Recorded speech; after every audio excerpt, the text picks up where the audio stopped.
Welcome to the Edifice Complex, the property design and development podcast. Let your hosts Adam Muggleton and Robert Bean keep you up with who is innovating and doing great work, perspective on the adjacent possible, and challenges to the status quo.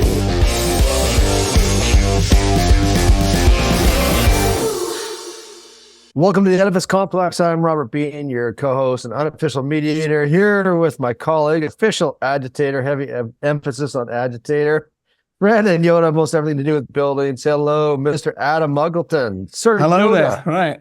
So this is a good one. I'm looking forward to this. There's a lot of podcasts out there, thousands, too many, right? But I've yet to see a good podcast talking about commissioning data centers. So we're going to get into that today. So this is a good one for me. I'm excited to have Craig on, so let's get him in. Yeah, so today's guest is a managing director at Straightline Consulting Limited and has a huge history within the construction industry, which includes skills in HVAC, value engineering, cost management, contractors, facility management, and of course, data centers. Strong professional with HNC focused on electrical engineering. Welcome to the show, Craig Eadie. Yeah, good morning, guys, or good afternoon, where I am. But I know it's morning where you are. But thanks for having me on the show. I look forward to having a discussion with you guys. I've followed your show quite keenly, so thanks for having me. Thanks, Craig. Yeah, it's great to have you on. Audience wants to know how you ended up doing what you're doing, including you're working on one of the largest projects in the Bahamas right now. I think it opened up in 2017 or 2018. The Baha Beach Resort. So how does someone like you get to do what you do and end up working on one of the world's biggest projects? Yeah, I mean, listen, I've been so lucky. I've had a fantastic career, and it still seems to continue to get better and better. And every now and again, you sort of pinch yourself. But there's a lot of people in the story that have allowed me to have the career that I've had. And I think, going right back to when I first came to London, working for Landis & Gyr and Landis & Stafer on the BMS side. And then obviously joining Credit Suisse, who were a customer of mine at the time on the BMS side of the business. And then really and truly, I got involved in project management and working on huge projects with Credit Suisse when I was very much wet around the ears. And I kind of had to sink or swim. And there was guys on that project like Bill McHenry and Gary Middlehurst and Carl Pope and Ian Persian from ISG, who kind of took me under their wing because I was only, I think I was in my early 20s then, and really trying to find my way in London and and in the construction industry, which obviously, coming from a sort of small part of Scotland, you were kind of overwhelmed by these mega projects. And I'd done my apprenticeship as an electrician working in primary schools, and going from there to working in Project New World in Canary Wharf, which was like 1 million square feet office for 5,000 people. It was kind of different, And then along that journey, I met a guy called Neil Miller, who I know Adam knows very well. Neil had just founded Dome at the time, Dome Consulting. And we engaged Dome to do the commission management on B4, which was one of our Credit Suisse buildings. And Neil and I struck up a great friendship. And we really did. And we're still very, very good friends to this day. And I've got so much of my career to thank Neil for and for the opportunities he gave me. And we learned so much together and we had so much fun. I mean, my God, we traveled the world running projects from Australia to the Bahamas and all the way everywhere in between. We did Expo 2020 in Dubai. We secured that project. We did Bahama. We did projects in Chicago. We did the new Royal Adelaide Hospital in Adelaide, South Australia, which at the time was the most expensive hospital in the world. And then we did lots of projects in Europe, and then obviously some of the most iconic buildings in London. The Walkie-Talkie, Nova Victoria. So we really, really transformed the commissioning business with Dome, and Neil had already developed an incredible business when I joined the business. Because in between leaving Credit Suisse and joining Dome, I had a sort of 5-year stint with Neil's brother-in-law, Johan Schoblom, who I know Adam also knows. Yeah. And who was one of the pioneers of commissioning management as well. But Johan owned a business called Lorette, which was a BMS company. So I went back into BMS and we worked really hard and grew that business significantly. And I was on the main board there for about 5 years before joining Neil at Dome. So I kind of I was really blessed to get to work alongside sort of two of the pioneers of commissioning and commissioning management, and just the really successful guys that had built really successful businesses on their own. And I learned so much from those two guys. I've got everything to thank them for. Really, my entire career is thanks to them. And so then, I was at Dome for many, many years. And 6 years ago, I decided it was time to sort of do my own thing, really. I'd got to an age in my life where I felt I was confident enough and comfortable enough to do my own thing. I'd kind of got the nonsense out of my head, so to speak. But also I felt that there was a gap in the market where a lot of the commissioning management companies had grown significantly. And what I always found was that, there is a threshold, I believe, for a commissioning agent company or commissioning management company where you'll get to a certain number of guys or girls and all of a sudden you start losing your skill set because there is only a finite amount of great skill in the industry. And I think, you were seeing a lot more of box ticking going on as opposed to actually boots on the ground commissioning. So I was quite passionate about going back to those sort of basics, fundamentals of how to commission a building properly. So I was very fortunate I'm very, very good friends with Steve Pycroft, who's one of the guys that, one of the founders of Mason, who, again, another successful, amazing mentor for me over the last few years. Stephen has been absolutely incredible, really has, and without him, again, I wouldn't be where I am today. And he said, look, you need to start your own business. I'll give you some work. Mace will give you a couple of jobs. And that's what happened. And it was a huge leap of faith for me.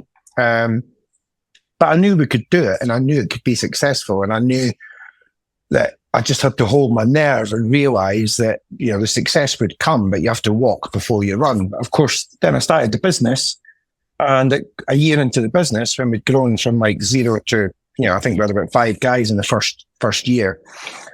But then COVID came.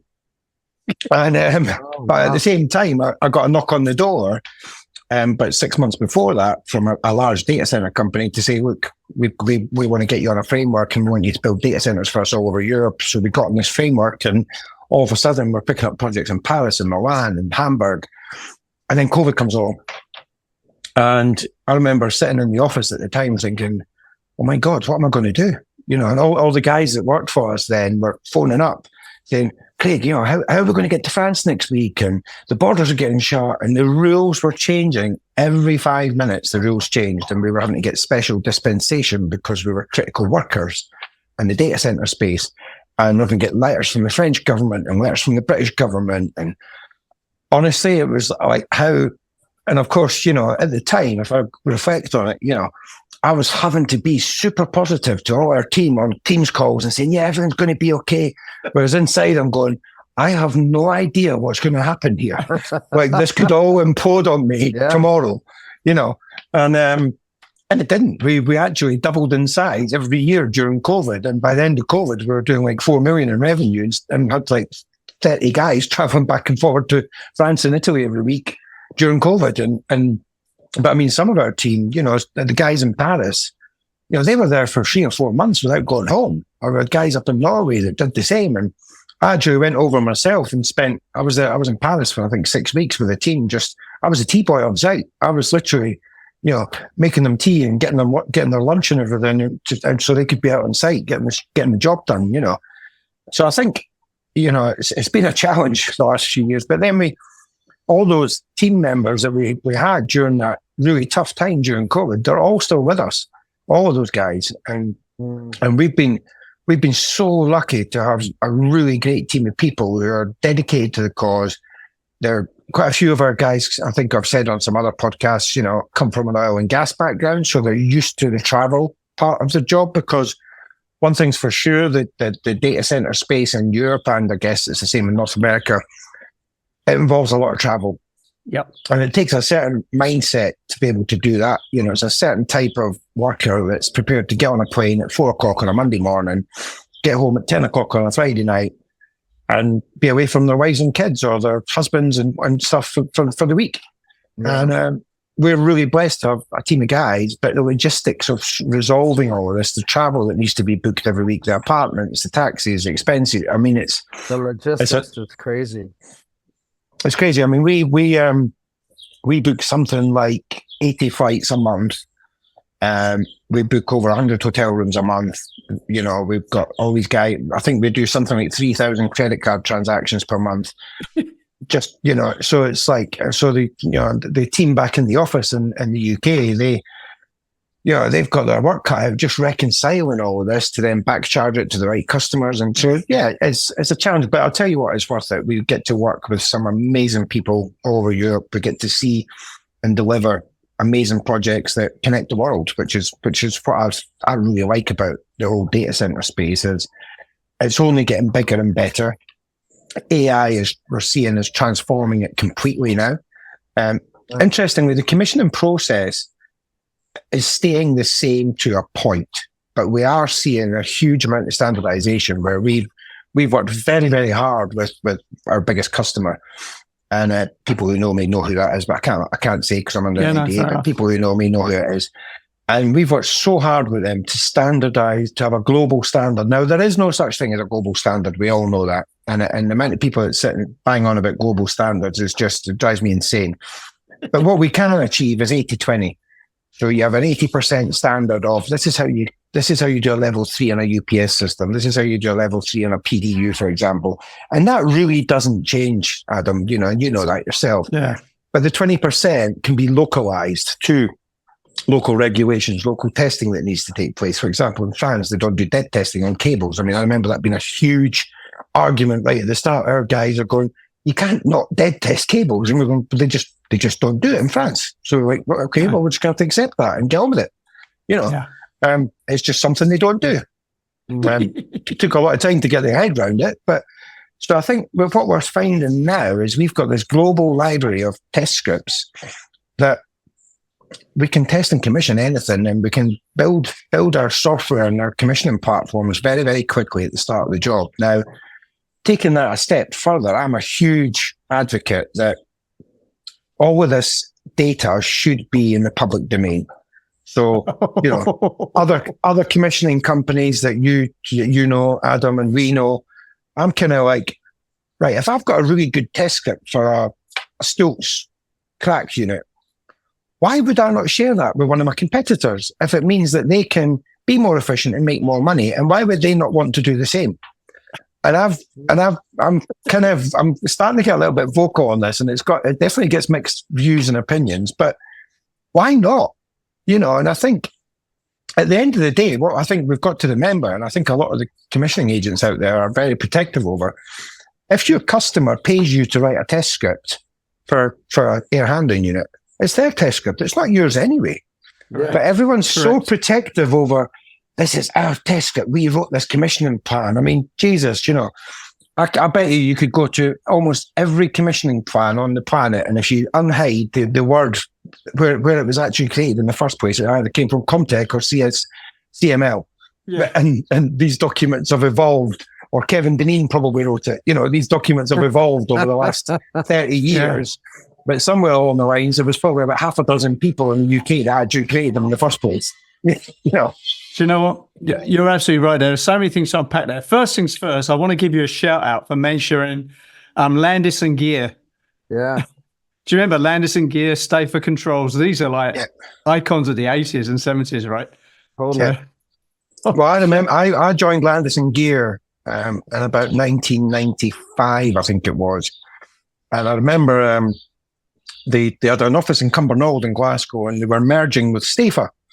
And and I had to go for an interview with a guy called Phil Ingleby, who was then to become my boss at Landis and Stafer.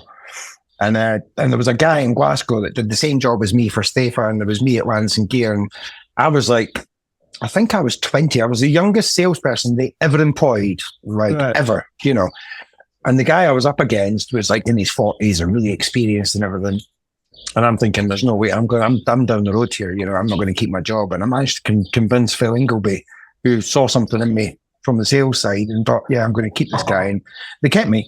But yeah, then we became Lance and Stafer, and I used to install Lance and Gear products with my dad's business in the 90s, early 90s, as an apprentice.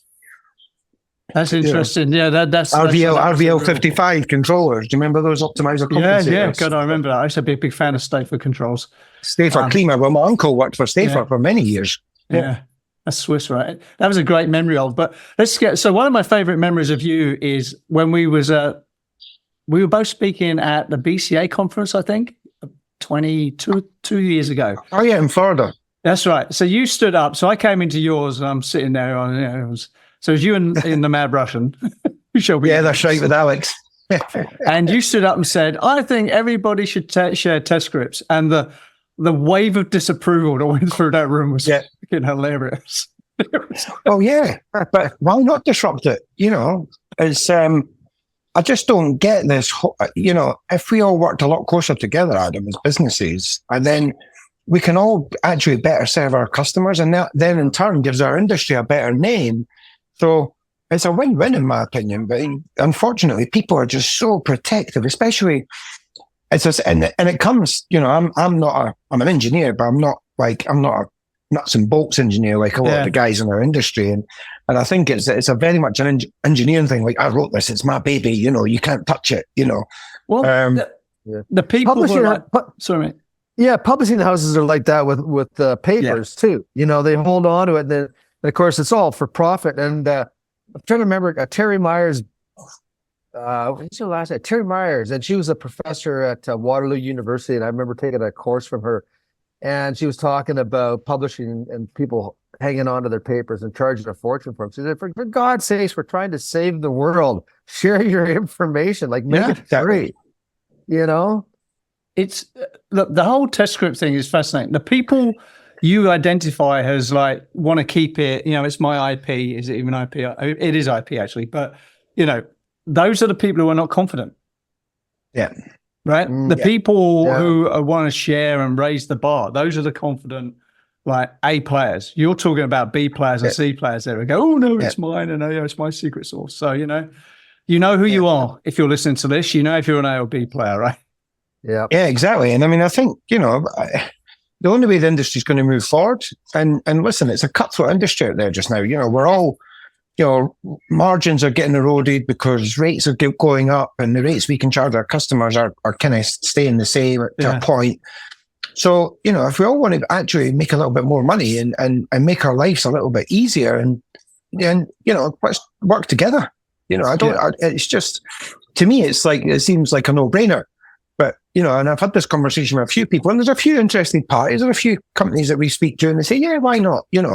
Let's work together on this. But there's definitely a few out there that are like, no, that's, like you say, it's a secret source, Yeah, they're the weak swimmers, mate. They're the weak swimmers. They're not going to make it next downturn. But a couple of things to unpack there. So global standards, right? So I'm doing some consulting work on a couple of these massive giga projects in Saudi right now.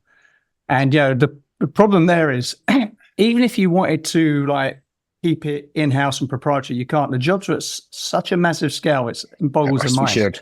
So then the challenge they've given us is we need to somehow industrialize this commissioning process at scale.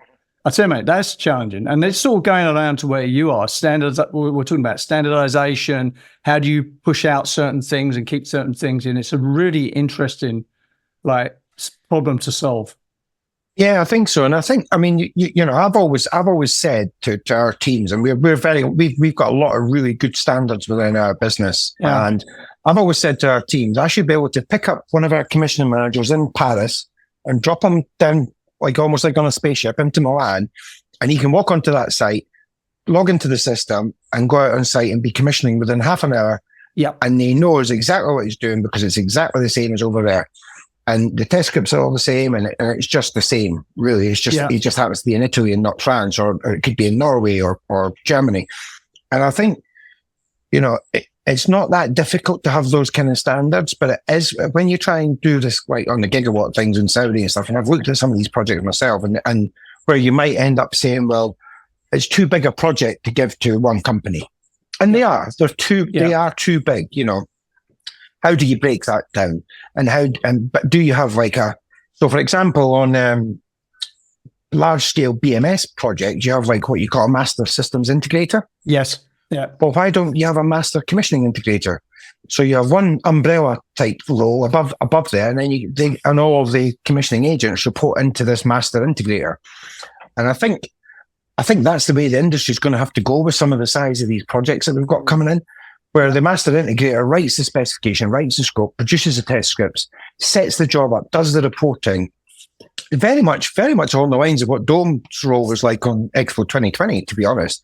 Yeah. And I think, if you can get that mindset across to the other commissioning agents and say, right, there is a gap in the market there for someone that can do these mega projects like this, and keep it standard. Just try and standardize it as much as you can. Yeah. And if people are prepared to work together and do joint ventures and stuff, which I'm very open to. So, if there's anyone listening to this that wants to partner up with us for projects, we're open to that, and I think it's just about the industry taking down some of these walls that we seem hell-bent on building all the time.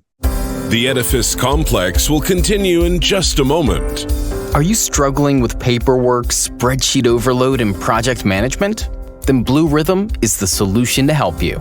Streamline your commissioning and project management process. Go paperless, increase efficiency, and save money. Blue Rhythm is commissioning and project management software by practitioners for practitioners, adapting to your workflows and processes, and doing things your way. Blue Rhythm provides painless and fast onboarding by bringing your existing workflows, forms, checklists, and issues logs into Blue Rhythm for you.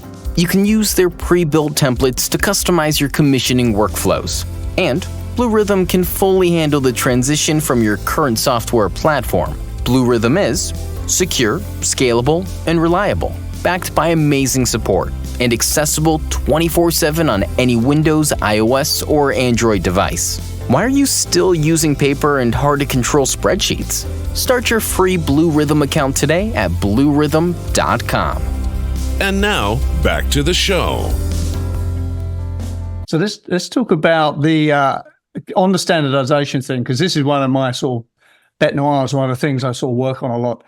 The ASHRAE, I remember at that talk we were talking about at that BCA conference. So you sinned 2 times in that talk.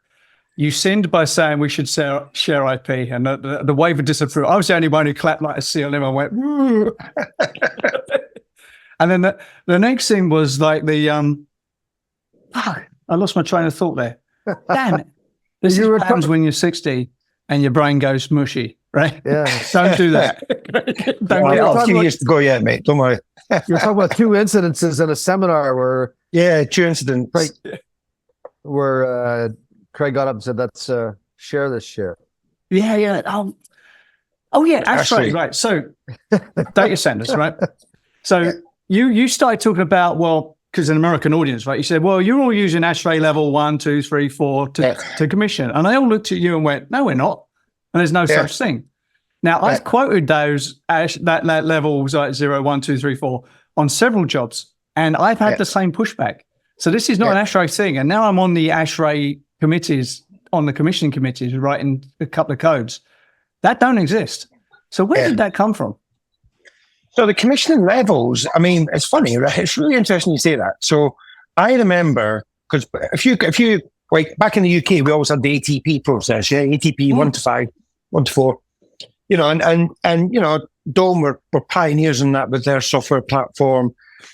I think it depends on who you talk to, but I think it was something that came out of Lang O'Rourke at some point, the ATP process. Or Lend-Lease, or Bovis, as they were back in the good old days. Actually, I could tell you it was World Cargo Center, and it was Lang O'Rourke. Lang O'Rourke, World Cargo Center. And that would explain it, why Dome were involved in it as well then, because Dave Keenan was on that project with Dome, to my knowledge. And there was it was long before my time, that project. But so we had the ATP process. And I remember Dean Jelfs and I getting our first couple of sort of big data center tenders in from American companies back in the UK. And it was like, I think one of them was for a job in Amsterdam or France or somewhere. And all of a sudden, it's got all these levels of commissioner. And Dean was involved in all the technical stuff, really, more so than I was. And Dean went, oh yeah, this is an ASHRAE thing, And we were like, yeah, well, it must be an ASHRAE. And then I remember talking to Alex about it, Alex Kuzinets. And I was just going, no, we don't do it like that in America. I'm like, well, where's this come from then? Because it's on every data center job we do, albeit everyone does it a wee bit different. We still have levels of 0 to 6 now, actually, with 6 being the sort of what we would call soft landings, for want of a better expression.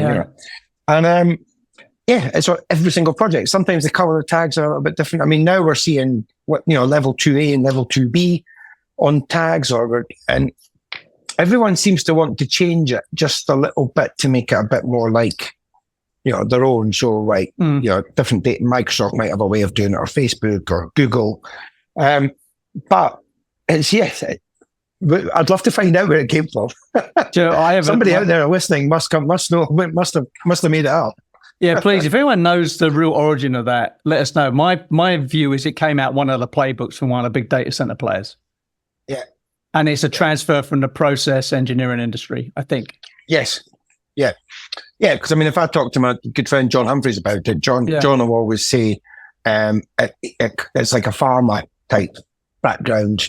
And also, like when you talk about, I mean, I did a lot of expert witness work on some oil and gas projects over the last couple of years, and their commissioning process is very similar. Yeah. Very stringent QA/QC. They have a tagging type of process as well on some of the projects. Certainly the ones in Australia that I was reviewing, which probably explains why a lot of our guys that we've got in Europe are oil and gas background guys, and they kind of walk into a data center and they just get it. Yeah, absolutely. Well, I think you're right, though, one of your earlier comments, the 80-20 analysis really applies here, right? Yeah. So like the tagging, 80% of it's similar around most data center projects, right? And then there's that little like 2A, 2B thing going on now and again where someone's over intellectualizing it probably.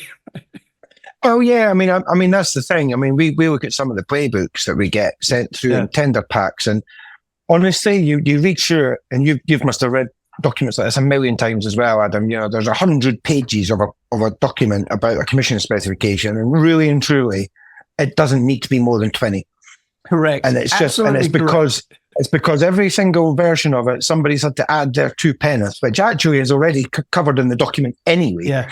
And it's just, and the versions, and you go through it and you think, it's telling me the same thing again and again and again in a different sort, and just portrayed in a different way. And, a really good, when I was doing expert witness stuff, I had an amazing mentor, Ken McLean. And Ken said, when you write a sentence, ask yourself the question, so what? And it's so true. Yeah. These commissioning specifications we see just need to be simplified. I think they try too hard to explain what everybody understands already. And frankly, if you don't understand the process of commissioning a project like this with a 20-page document, you shouldn't really be in the business. You shouldn't be tendering the job in the first place. Correct. 100%.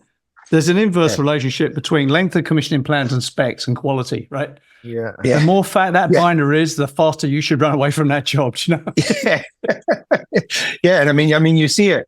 I mean, you see a lot in the Middle East. I'm sure you've seen a lot more of it than I have. It's a mess. And it's Europe. Europe's okay, but we tend to only work for end users in Europe anyway. So you're kind of working to global standards. Well, 80-20 global standards. Yeah. One of the things one of my roles at ASG is sort of like mentoring the junior leaders. One of the things I find that all engineers suck at is writing, and I get them to do a copywriting course, a little copywriting course. That's a great idea. To get down to like, I just want you to write a memo that doesn't trigger a lawsuit. That's all I ask, right? Please do that.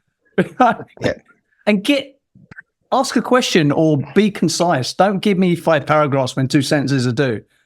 Yeah, I mean, I think I totally agree with you, and I think our industry suffered from that for so many years, and you feel it's almost it's just a twofold thing. I think if you're writing a report and you send the client a 10-page report and he's paying a lot of money for that report, sometimes I think people think, I better make it much fatter because it's like he's paying 10 grand for this report, but actually he just wants a really good report. He doesn't care if it costs him 10 grand or not. So I think we need to be much better at that. And I think the report writing is, I mean, I've got a big thing about, spelling mistakes and grammatical mistakes. because I always sort of think, well, if I'm the client reading an email and that email's full of spelling mistakes and grammar mistakes, does that mean that the same guy that wrote that email hasn't commissioned the fire alarm system properly because he's just as sloppy at doing that? Yeah. And how you do one thing is how you do everything, right? Yeah. Exactly. So, and I've always been quite like, attention to detail. It has to be right. Come across as being, what you're doing, but keep it simple. Yeah. It doesn't need to be complicated. Yeah. Damn right. I remember one of the manuals I wrote, and I hired a editor who was at the University of Calgary, and she used to do editing of military documents. And she was brutal. Like you have to put your ego aside, right? Because they will slash and cut and make you feel like a complete. Oh, but when it's done, it reads well. There's clarity, there's understanding, and it's a huge, huge value to learn how to edit a document. Oh, there's a lot to be said for, and there's a lot to be said for putting documents like that out to external people to read. And as I remember when I was doing expert witness work, and I was doing my final reports for the court in Singapore, Jerry Brannigan said to me, he said, right, Craig, he said, this document should, an intelligent 11-year-old should be able to read this document and understand what it's about. Yeah. And I remember, and I spent weeks writing this document, and it was basically opining on this complicated case. And I got my son to read it, who at the time was, I think he was about 12. I think he was about 12. And he got it. And he understood it. And he said, yeah, it seems to be a dispute. And then I sent it to Jerry for comment, and he still managed to slaughter it. Although not too bad, it was, but that was a huge learning curve for me, because honestly, like, I didn't go to university. I didn't write dissertations and all these kind of things. I didn't. I was an electrician. I wrote fee proposal documents, and that's about it. Listen, so, no one ever taught me how to write a decent report. You just have to sort of work it out for yourself. But I think the industry needs to tighten up on it. And I think even things like, the CSA, when they do their stuff, it would be good to see report writing as something that there's a standard for it, or there's at least examples of this is what a really good report looks like. This is my problem with the ASHRAE committee work. I've worked on CIBSE committees, which are pretty professional, actually, by comparison. The ASHRAE stuff, because it's all volunteers. There's no proper editing. Everyone's just showing up to get their name in a book, not do the work. It's a difficult thing to deal with. But I'll tell you, don't beat yourself up about not going to university, right? I went in the end because I just wanted to, but I'm still the same dyslexic asshole I was before I started university, right? And I can tell you, in ASG, we have a lot of clever people, master's degrees and PhDs everywhere you look. Yeah. And most of them cannot write. It blows my goddamn mind. It drives me bonkers. Maybe because I'm dyslexic and I see it a lot. But my God, no one comes out of university, a technical university, being able to write, as far as I can tell. And as someone who's put like 3 kids through university, that hurts me inside. Yeah. That's not much return on investment, mate, is it? Yeah, that is nuts. But I think you're right. I mean, I think it is just. I think some people are just good at it. I mean, one of our guys, John Morrison, he just writes an amazing report. Yeah. But I think he came from a contracting background. He worked for Lend-Lease for many years. So I think it depends on your consequences, right? To his writing as well. Yeah, exactly. But I think it's very important that we tighten up as an industry with stuff like that. There's a takeaway here for people listening, right? So that very clearly an accomplished, successful guy, still meeting people who are humbling him. And that is true. When I did my book and I worked with an editor, it was the most humbling experience. It was like being back with my first year high school English teacher who was just redlining everything I put in front of him. I felt about this big. But you know what? It was a great process. It humbled you and it taught you how to write. And when I've been involved, when I was a property developer in London, I was involved in a couple of legal cases as a client. And you see some of the legal briefs that they write, and they are so clearly and well written. It is a masterclass in how to write. And that's not their first job. Their first job is being legal eagles, right? Yeah. Writing is just something they do.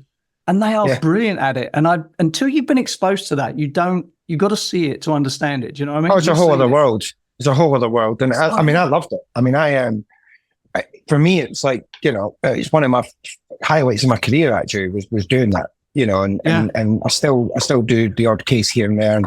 And every time one comes on, I'm like, brilliant, I can't wait. And I really look forward to having the briefing calls with the lawyers and getting my head around the project. And also just like understand, because every time you look at it, you can see, it's so funny, like, 'cause all the lawyers are trying to work out what went wrong. And like, you or I could read this document and in 15 minutes go, oh, I know exactly what went wrong here, because you just got that experience of like, you could, every project you go on, you walk around and within 15, 20 minutes of walking around site, you can see where the issues are and you can see where it's going to go wrong. It's just, you get that, it's just an experience that you develop over the years, Hey, let me give you a bit of insight here. Your superpower and the reason they pay you, the big malulas, is this. Because you've come up from the field, you've seen every form of assholery known to man on the job, right? Yeah. And if you're coming from their end, they've not seen that. People don't understand the level of, let's call it malarkey, that goes on a construction project. It is it's unbelievable. Mind-blowing how misaligned incentives are and how bad the behavior can be, right? But when you've come up through that, you see it. Yeah, because you know what to look for, don't you? Yeah. And I think, and you just, time and time again, you walk around jobs and you think, seriously, how do they expect to get away with that level of installation? But someone's prepared to put their name to it as well. And you sort of think, Jesus, it's I guess, it's time constraints, it's pressure constraints, it's cost constraints. I mean, we're seeing it more and more now with schedules on projects getting tighter and tighter and tighter. And all that happens is our part of the job gets compressed, as we all know.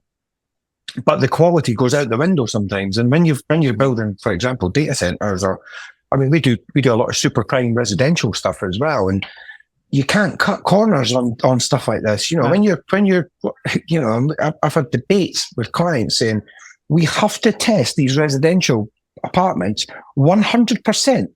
Everything needs to be tested before you start closing stuff up, because once you put all the nice expensive marble bathrooms in that cost tens of hundreds of thousands of pounds, guess what? They're coming back out again. They will be coming back out. And the person that lives in that apartment will be moving into the Dorchester for a couple of weeks and send you the bill. Yeah. Would you rather not spend that little bit of extra money now and get it right? Oh, well, yeah, we haven't got a budget for it. You're just like, oh. People don't learn that. People do not learn. Yeah. And I think it takes, you've got to have had, and listen, I've worked on some really tough jobs over the years. You've got to have had a couple of bad experiences before you learn. Yes. You just have to. You have to. Yep. You have to have had a really bad job that went absolutely massively wrong. Whether that be commercially or quality, or your team would just let you down, for you to then, try and make new mistakes is what I always say, because you're going to make some, but make new ones. And, I just think, but you've got to have had those experiences. Otherwise you're just, All learning in our business is the equivalent of burning your hand on the stove and going, oh yeah, I don't want to do that anymore, right? Yeah. And you still do it. Yeah. And you still got scars up your arm where you burn your I've got hand, loads right? of them, yeah. No, I think, but listen, we do have a great industry. I mean, I think it's good to see, you certainly with AESG, Adam, I know you've got a lot of good young talent in that business, and that's really great to see. I think, I did a podcast a few weeks ago and I spoke about the challenges we face in terms of getting young blood into the industry.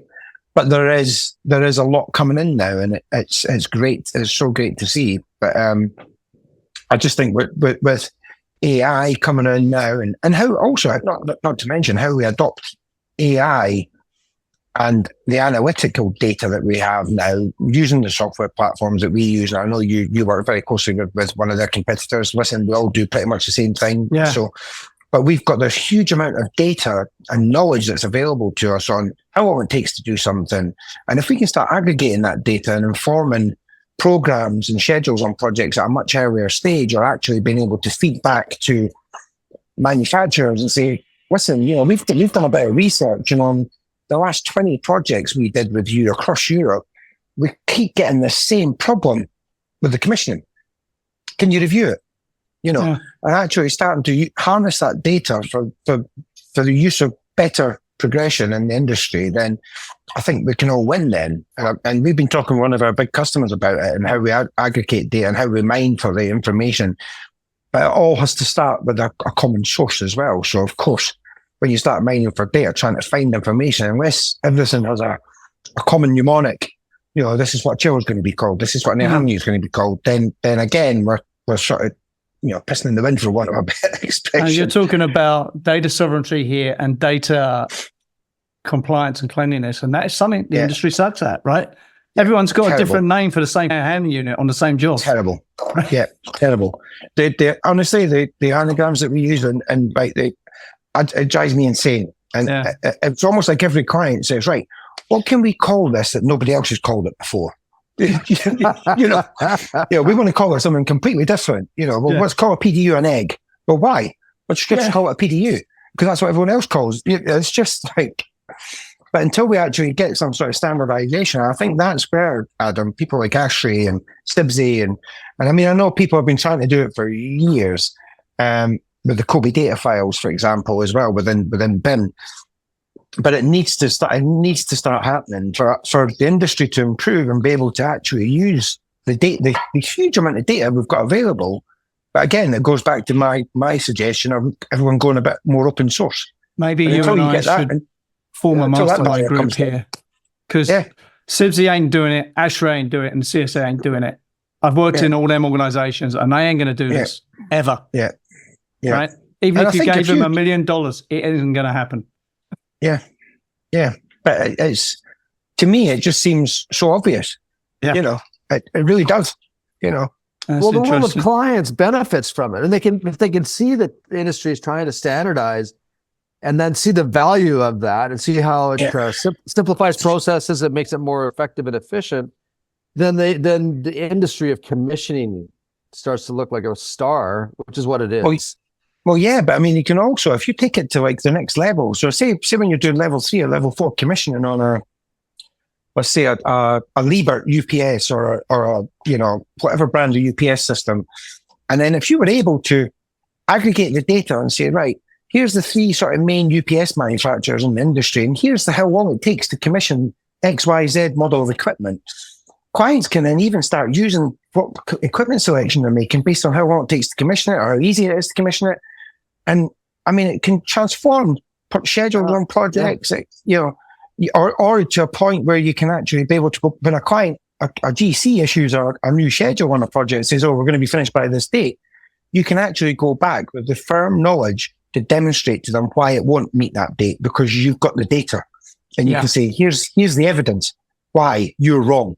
There's a name for that. It's called reference forecasting. Bent Flyborg, professor of mega project management, Oxford University, pioneered this, and he wrote that book, how big things get done. It is awesome because it's based on data analysis, right? Okay. It's not stuff he's pulling out of his backside.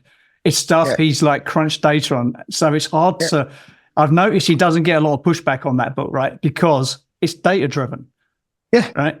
Yeah, you can't argue with the data. It doesn't lie. I mean, even we use the data even just now on we know how many tags, red, yellow, green, blue tags we can achieve per week on a normal job. So when we forecast and we say, we've got this number of tags to do, and this is how many weeks we've got left on the job, we use that to forecast and say, well, actually, we're going to need an extra 3 guys. Otherwise, we're just not going to hit these levels. And that's just using historical data that we've collated ourselves from the last sort of 20, 30 projects that we've done. But you can't argue with it because we can say, well, look, we've benchmarked it against these last 30 jobs. We know that you're not going to achieve it. And you can go back to the GC and push back and say, listen, we can have a load of guys sitting here doing nothing, but you're probably going to get the bill for from the client, or we can reschedule, or we can look at a different way of doing this. Yeah, God, yeah, it does. No GC I've ever met would be comfortable with that conversation. No, exactly. So I just want to, because we have a very international audience here. So Craig's a Brit, I'm a Brit, I'm also a Canadian, so I'm like a plastic North American.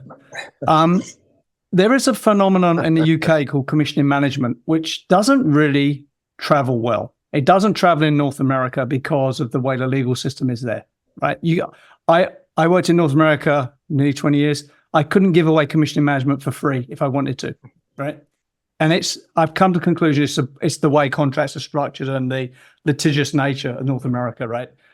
Yeah. So it's a British phenomenon. Now, what that has resulted in my opinion, is there is a centre of excellence in the UK called commissioning management, which is why, despite Brexit and all the bullshit that goes along with that, Craig's firm are flying all over Europe commissioning data centers. There are no French commissioning firms flying all over Europe commissioning data centers. Am I right, Craig? Correct. Yeah. Right. So why is that? Because there's a certain of excellence, right? Yeah, there is, and there's a desire and a will to do things to do things right, And I think we've all been brought up in an industry in the UK where it's been rigid, and by the way, that doesn't just come from the commissioning management approach. Also, I believe comes from the UK just being a great country for building things. We've always been good at building stuff. And if you look at the Lang O'Rourke's and the Mace and the Lend-Lease of this world, they were always fantastic at just getting the job done right. Yeah. No, there is. We've all had challenging jobs over the years. Don't get me wrong, but there always seems to be this desire, this unwilting desire to get things right and do things properly. I've worked in 21 countries, and that's not a flex. That's just a thing of me not being able to say no because I've got Tourette's. So I can say this now, having worked in 21 countries, that the UK has the highest level standard output quality in terms of building design and delivery, and has safety actually as well, health and safety on the UK sites. Because some of the stuff I see in Canada makes your stomach turn. Right, it's so unsafe. So the UK actually, I think, is ahead of most countries in terms of design standards, delivery, safety, and commissioning. And that is why your firm's flying all over Europe, despite all the bullshit of Brexit. I don't see German firms flying around Europe, Norwegian firms, French firms, Dutch firms. None of them are doing it, right? No, we're all British. I mean, even when I look at our peers and our competitors, and we've got some fantastic competitors who, we all know each other. It's a very incestuous. I mean, it's not a secret. We all probably worked at Dome at some point in our careers, or Comtech, or CML, or whatever, or Andrew Reid back in the day. And we all know each other, and we still talk to each other. We're not. It's not cutthroat. There's a couple of them that are, very cutthroat, and won't talk to anybody. But in the main, we're all mates. And we've all actually got the same drive and ambition just to go over and do a good job. Yeah, this is the Brit thing as well. Brits, there's something in our culture about traveling because we're an island race. Like going out is. Yeah. I've always been outward looking, not inward looking. And one of the things I noticed when I moved to North America, everyone's inward looking, not outward looking. It's not. Yes. It's not a diss. It's just the culture, right? And I think what drives a lot of it in the European countries as well, and we can't take away from the fact that 90% of our customer base is North American. Yeah. And this therefore the language of the project is always going to be English, and I think that actually leans very heavily towards the use of British companies for things like commissioning and design. So, Arabs and people like that and Dearns are very, very big in that space as well, because they've got this North American, and Arabs are huge in London. They've got a huge company set up in London, and they can the language, but there is no language barrier between the client and the contractor, or the client and the design team. And I think that helps hugely, but equally on the same breath, we do find it's challenging sometimes, and we tend to always try and have local, at least one person on the team that speaks the local lingo, just to take down some of the barriers with the GC and the people on site, because certain countries in Europe don't particularly like British speakers. Are you saying we go in there arrogantly and stuff? No, I mean it's it's funny. We to begin with, when we first started working in Europe, and this is back in the Dome days, there was a little bit of an arrogance back in those days from Brits going abroad and to deliver these kind of projects. But then you very quickly realise that if you're ever going to deliver a project successfully in France or Italy or Germany, for example, you have to get on board with the GC, and you have to respect the local rules, the local legislation, and just work as a team with them. And I mean, even, when we went to Australia to do the Adelaide Hospital project all those years ago, that was a real challenge because, some of the Australian contractors are like, well, why do we need a load of Brits to come over and tell us how to commission a hospital? We know what we're doing. We've built loads of these hospitals in Australia. Why are you here? And that was a real challenge to begin with. It turned out it worked out really well in the end, and we worked with some fantastic people. But it was almost like, well, what are you doing here? We know what we're doing. North America, by the way, was the same. We did some projects in Indianapolis and stuff back in the Dome days, and it was a real tough market. And we tried to, at the time, build a business in North America, and it was tough, because it's like, well, why do we need a British company when there's a company down the street that can do the same thing as you? Yeah, my advice to anyone trying to crack the North American market is you have to take over a local firm. Americans buy from Americans. Canadians buy from Canadians. Yep. Yeah. You can beat the people behind the scene, but you've got to go local when you go there, man. Yeah, I agree. So many companies have failed to understand that value. Speaking of Canada, I mean, we're such a large country. Relationships matter. Those local relationships matter. And people that come in from Europe with all their hubris and their arrogance and narcissism and whatever, look at us and we're going to overtake the world. Well, within a year and a half, 2 years, they're gone. Like they fail to understand it. Yeah, or you've just become a one-hit wonder, and I've always been a believer in playing the long game with a customer, and wanting to, 95% of our business is repeat business, and you don't want to be a one-hit wonder and go to a country and do one job. What's the point? The logistics and the setup and all that work to go and do one job. Why? So unless you're going to be in it for the long haul, don't be in it at all, I think. So I've got a question for you. You're probably one of a few people who are qualified to answer this. Looking forward 5 years and 10 years, how do you see the commissioning space in the data center area evolving? How do you see that? I think there's going to be a huge evolution, Adam. I think we're going to see a lot more use of obviously, data that we're harvesting now in terms to inform schedules, inform programs to enhance the way that we commission and to allow us to do it quicker. I think we're going to see a big push towards more off-site based commissioning and seeing how much of the commissioning we can take off-site to, again, de-risk the schedule. The biggest challenges we face is the construction schedule, and it's crazy when you think about it. When a data center building is one of the least complicated buildings you could, on the planet. It's a big shed, So I think we're going to see that. I think we're going to see a lot more young people coming into the business, which is super exciting. And I think, but those people have to start coming in now. And I do think we need to start looking at having almost like a data center commissioning academy. And I know you mentioned Ashley are working towards that, but where we can standardize skill sets. So, when clients, the big three, data center companies are looking at companies like us, and they can say, well, hang on, three of the guys on this team have all been through the data center academy to level X, Y, Z for commissioning the data. We should be working with these guys, or it's okay to bring these guys on. And I think we need to start working towards having some more industry standards that allows. But I think, it's a really exciting time. I love the space that we're in. I really do. I think we've got some great people. It's a very social space. It's almost like the construction industry, commercial offices and stuff was like 10 years ago, where people actually still went out and had a beer together and had a chat. Whereas now, you go back to London and it's just not like that anymore. No, it's daggers at dawn, right? Yeah. And it's a shame because the industry used to be so social, and it's just kind of done this, So, but I think, I think we've got a really exciting time, and I think we're so happy and fortunate to be at the forefront of it, and long may that continue.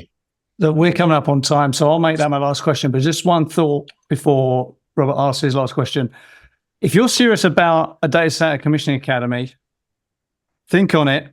Come back, Robert and I, and you will start a business and deliver that, because Robert's profile, my social media whoreness, and your expertise, that's a winning combination, if you ask me.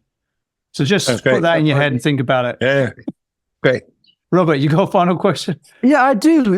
So Craig, let's just say you're giving a commencement speech at a university, mechanical engineers, these last year students, and you want to come in and you want to inspire them to enter the commissioning world. What's your speech all about? Wow, that's a great question. I think if you want to come into this space and you want to see the world and you want to grow as an engineer and as a person from a cultural perspective and having the opportunity to work across the world, because the skill sets that you have as an engineer coming out of any university, or indeed an apprenticeship, you can take anywhere in the world. And I remember my dad saying to me when I was an apprentice electrician, and I hated it. I absolutely hated it. Saying, you're going to finish your apprenticeship, no matter what happens, you will finish that apprenticeship because you can take that and work anywhere in the world as an electrician. I was like, thankfully I never really did after that. So, the only time I ever do any of that kind of work now is if I'm putting a socket in my house myself. But I think it's, trust in yourself and just work hard. It is a hard job, but it's so rewarding, and you get to see the world. You get to, I've been very blessed. I've got a really great lifestyle, and I've got a great life thanks to this amazing industry that we work in. Yeah, that's great. I mean, one of the first things you said in this discussion was about sinking or swimming. And Adam, like we've had so many great people on. Sinking wasn't an option. People learn to swim very quickly. Oh, yeah. You sure do. That doggy paddle comes up real quick, right? Listen, I mean, I've had this conversation with my son so many times. When I first moved to London, I was destitute. I had no money. I didn't have a penny. I used to go back to Scotland every weekend, and I would still blag to my mates back in Scotland that I was doing amazing and everything was brilliant, when actually I was dying inside and I actually just wanted to pack in and go back to Scotland, and I didn't, because I had to swim, and I wasn't prepared to go back with my tail between my legs. But oh my God, I nearly did a few times, that's for sure. Yeah, that's cool. Okay, man. Well, listen, thanks for coming on the show. That was awesome. I think the data center commissioning space, there is a level of expertise there that is awesome, and it would be much better if it was pooled and put into a learning environment, I think. I'm with you on that. We just got to get everyone else on board. That's the difficult bit. Sure, we can do that. Okay, man. Well, thanks for coming on the show. Wish you all the success in the future. And thanks for your time, guys. I really enjoyed that. It's good fun. Okay, man. Thank you. Thanks. Right.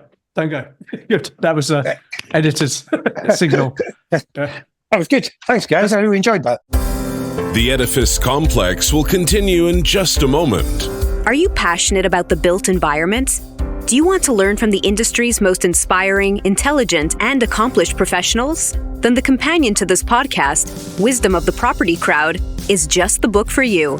From Edifice Complex podcast interviews, this book distills the critical thinking, insight, and ideas of some of the property industry's most accomplished and respected practitioners. Each chapter is a synopsis of an hour-plus interview, capturing the takeaways and insights, including diagrams and images to help explain concepts and ideas. There's also a brief bio about the interviewee and a QR code linked to the podcast episode for those that want to explore further. These are the mentors you wish you had in college. Wisdom of the Property Crowd by Adam Muggleton. Available on Amazon worldwide. And now, back to the show. Adam, that was awesome. But that world of commissioning, that's your bailiwick. I mean, that's where you live and thrive. And as somebody who appreciates the commissioning world, listening to you guys talk, it just elevates the knowledge or the importance of commissioning. Yeah, I mean, what is commissioning? Test and verify. Verify, trust but verify is my conference slogan on that, right? I trust you to design it. I trust you to install it, but we're going to verify it. And what I like about Craig's business is it is a high focus on data centers where verification and uptime is everything, right? If a data center goes down, even for an hour, my God, there's like hundreds of millions of dollars at stake, right? So they will test that thing to destruction. So I haven't worked on data centers for a while, but you're talking about N+1, right? 100% backup cooling, right? Electrical backup, UPS, PDUs, complicated switching, diverse routing for power and data, right? So the idea is, no matter what you slam into this thing, it will keep going. Now, there's a level of engineering there, which is why data center design engineers, you don't see them doing condos. They would kill themselves before they designed a condo, right? That is such a specialist thing. And if you're good and you're in the gang, you're set. But no matter how good that design team is or construction team is, like the big data center clients like Facebook, Microsoft or Meta and all these people, they have a playbook because the specifications are so poor. They said, F that. This is what we're doing. They call it the playbook. You're going to test it to destruction following this playbook. And then the commissioning firms take that playbook and they write test scripts specific to that job and system and test it in every possible operational and failure scenario known to God and man. And then when they hand it over, there's a high certainty it is uptime 99.99%, right? Because there are real consequences. Yeah, last thing you want is to be sued by Microsoft or Facebook, because they will empty your account. They will take your child's college fund and they will not give a flying hoot about that at all. Yeah. So it is high consequence. And because it's high consequence, the standards go up, right? The money goes up. Back in the day when I was in the UK, it was sort of about, when I got back from New York, it was about 2001 to 2003. I was doing a lot of work on Deutsche Bank buildings in London. They had 37 buildings in London with trading floors and banking operations. And they wanted to go M+2 on everything. So full redundancy on cooling, power, right? So the idea is the building can burn down, but that trading floor will carry on. You know what I mean? And there was no budget problems. They used to have our commissioning team sitting in the basement playing solitaire, and our only job was to run up when something was ready to be tested and test it and say, yep, that is good. And they used to fly us around the world, and there was no money restrictions because the spend on that was so minuscule compared to that trading floor going down for 30 minutes, even 10 minutes. It was like tens of millions of dollars, right? Yeah. Yeah. Wow. This is what I say. There's a hierarchy of buildings. At the bottom is residential and hotels. And at the top are what I call mission critical buildings like nuclear power stations, data centers, hospitals, biolabs, right? That's where the money is. That's where the expertise is. That's where you can't half-ass anything, you know? And if you do, even when you're designing something, you think, someone will sort that out. It gets sorted out in the shop drawing process. No. You do that at a data center job, it will come out and you will be called out on it. You know what I mean? It is quite interesting. I get this image that Gene Roddenberry, when he wrote the whole script for Star Trek, you know, and there's the episode of the Borg. I don't know if he was around for the Borg episode, but I'm convinced the Borg was actually a data center that got released into space. Yeah. And you know, this massive amounts of intelligence and just like going out and just devouring space. This is the other thing, right? So the data center space, certainly from a commissioning point of view, is a very cliquey club. You're either in it or you're not, because there's a level that you have to get to, and they can tell immediately if you're not at that level and they just reject you, right? But the problem the data center business has is there's just not enough Craigs around. Yeah. So the goal here is going to have to be standardization, which is what we were talking about, right? You've got to standardize pre-test, off-site testing. You've got to find a way to deliver this at an industrial level because the demand for data centers is just exponential. And I don't see it dropping off for the next 10 years. Yeah. On the continuum where you've got this exponential demand, but actually delivering, are we talking 50 years from now before they get it standardized? Are we talking 10 I don't years? know. Having worked with CIBSE in the UK and ASHRAE, you know, seeing how the sausage is made standards-wise has been a bit depressing for me. It's been a bit soul-destroying, you know what I mean? Yeah. And I just don't see them being able to get around to doing it, which I think there's a gap there in the market for like what Craig was talking about, an academy where we try and get that standard. Because I can tell you, Facebook, Meta, Microsoft, they don't care about ASHRAE or CIBSE or any of them. They literally do not care about their existence, right? All they want is what they want, which is security of delivery and uptime of their facility. So if you went to them with an academy and a standardization process, if they thought it would work, they would run with it. Yeah. And ASHRAE would have no say or part in that. And that is the sad thing about it. ASHRAE is an important organization, right? I mean, 60,000 people around the world. Yeah, it's nuts. 54, something like that. Yeah. But it's so big and unwieldy and bureaucratic. If they try to work with Facebook or Meta, it wouldn't work. You know, because they want it like, Craig's successful because when he starts working on a Facebook thing, he delivers. Yeah, you want that next month? It'll be there next month. There's none of this works in the committee. Then Fred didn't like it. Then it's got to go up to the president. And, you know, so-and-so didn't show up on the call this time. They would just go, get out, go. So, I mean, there's no time for that. Yeah, right. So, ASHRAE and CIBSE and a lot of these organizations, they mean well and they do good work, but their work in practice has to evolve.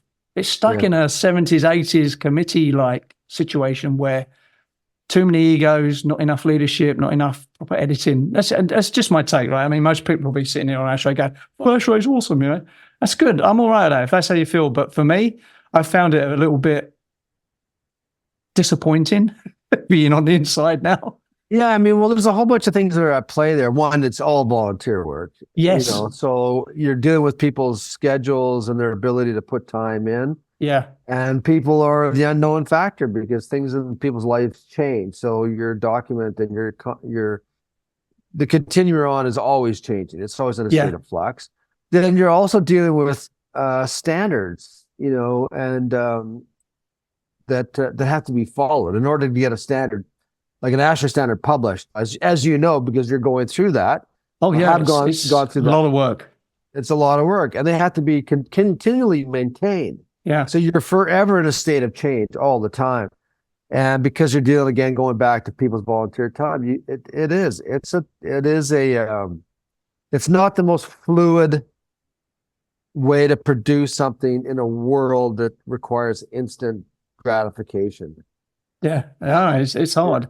I just think the institutions like ASHRAE and that just haven't evolved with current working practice and market needs. I think there's a lag there, right? And how you overcome that, though, I just don't know, because everyone means well, and there's a lot of brain power sitting around them tables, right? If you could put that network, that brain power, that would be awesome. But it's just hard. It's like, at the moment, it looks like 2 + 2 = 3 to me, when it should be equal in 5 or 6, Yeah, I mean, if I think about, ASHRAE recognizes that. There's no doubt about it. The leadership within ASHRAE recognizes that there's this time thing that needs to get resolved. But they have taken steps that were difficult for them to do. Like, for example, participation in committee meetings was at one time was mandatory that you be there. And if you missed 2 meetings in a row or 3 meetings in a row, basically that was an indication that you weren't interested in participating. But showing up is not an indication of lack of interest. It's just, it might be a logistic thing. So when COVID came along, the ability to have remote meetings, let people sign in from wherever they are in the world, that was a big thing. And I noticed that sort of works and doesn't work, actually. I'll tell you what I would change. If there's one thing I'd change, I'd take something that CIBSE do in the UK. So if they're doing a code or a standard there, they hire a technical writer and pay them, right? And then they put a committee of wise owls around them, right? We're industry specialists. And then there's a program of work, right? I'm going to do the outline, then you're all going to comment on it. Then we're going to workshop it. Then I'm going to move to this. And there's just this progression. Because someone's paid to do it, there's an accountability there, right? I have to turn up and do the work I agreed to do at the last meeting. Whereas when it's volunteers, you can't be too hard on them because they're running businesses and their lives. Well, they are, yeah. Yeah. So that's the thing I would change. For about $10,000 a code, you could turn this whole thing around, I think. But, how many codes are ASHRAE doing? 10,000 times, blah, blah, blah, blah, blah. Yeah, there's lots of standards that, there's many, many standards. But you could say, if you put an extra $2 per year on every membership that no one would notice, you could probably pay for that.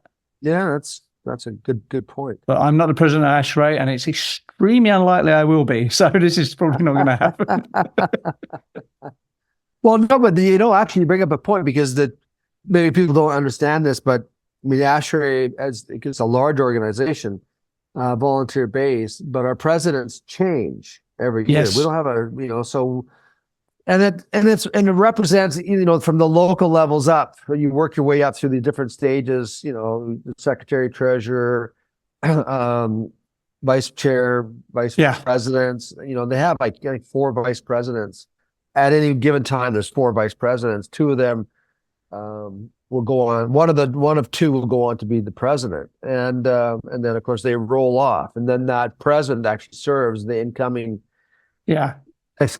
group of people. And so there is and it's a successful transition between presidencies, and every president has its own sort of message that they're trying to deliver.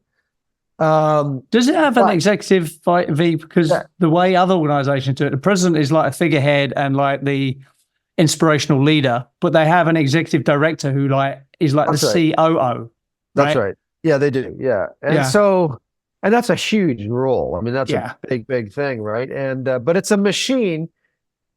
But that change also then contributes to, I don't want to say the delay in productions, but you're always dealing with change.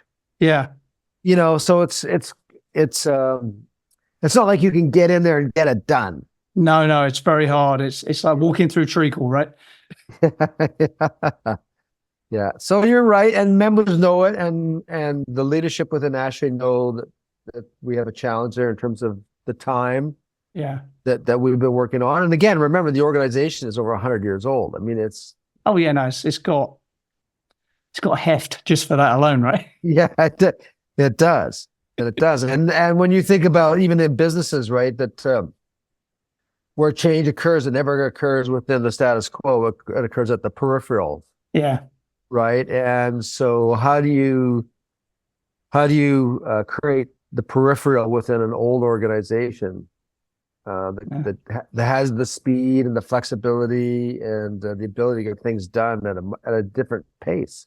You know what you're going to do? One day you've got to say, the next president, just this one time, is coming in from an industry that's not our industry. It's coming in, I don't know, from the data center industry.